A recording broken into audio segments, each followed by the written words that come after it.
Hi అండి. అందరికీ నమస్కారం. Welcome to my channel. ఈ వీడియోలో ఉద్యోగులకు, పెన్షనర్లకు పెండింగ్ బకాయిలపై దసరాలోపు కీలక నిర్ణయం.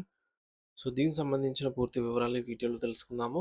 వీడియో అయితే ఎక్కడ కానీ స్కిప్ చేయకుండా ఎండ్ వరకు చూస్తే ఇన్నప్పుడే ఇన్ఫర్మేషన్ పూర్తిగా అర్థమవుతుంది.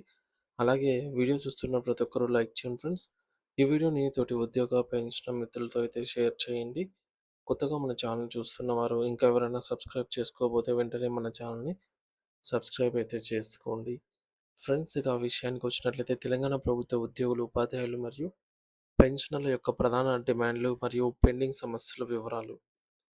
మొదటిది పీఆర్సీ అమలు. 2023 జూలై నుండి అమలు కావాల్సిన పీఆర్సీ నివేదికను తక్షణమే బహిర్గతం చేయాలి.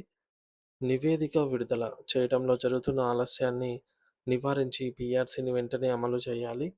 పెండింగ్ డీఏలు. ప్రస్తుతం మొత్తం 6 డీఏలు అయితే పెండింగ్‌లో ఉన్నాయి. కనీసం 3 డీఏలను అయినా కూడా తక్షణమే విడుదల చేయాలి. డీఏ మరియు పీఆర్సీ బకాయిలు. పెండింగ్‌లో ఉన్నటువంటి డీఏ మరియు పీఆర్సీ బకాయిలను 20 లేదా 30 విడతలుగా కాకుండా తక్షణమే ఉద్యోగుల ఖాతాల్లో జమ చేయాలి. ఈహెచ్ఎస్ ప్రస్తుతం ఉన్న ఆరోగ్య పథకం అసంపూర్తిగా ఉంది. పాత ప్యాకేజీల వల్ల ఆసుపత్రులు చికిత్స అందించడానికి నిరాకరిస్తూ ఉన్నాయి. కొత్త ప్యాకేజీని ఖరారు చేసి నగదురహిత వైద్యం అందేలాగా ఈహెచ్ఎస్‌ను పూర్తి స్థాయిలో అమలు చేయాలి. సిపిఎస్ రద్దు, ఓపీఎస్ పునరుద్ధరణ.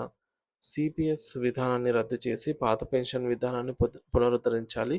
ఇది సుదీర్ఘమైన ప్రక్రియ అయినప్పటికీ దీనిపై స్పష్టత కావాలనైతే ఇవ్వాలని కోరుతున్నారు.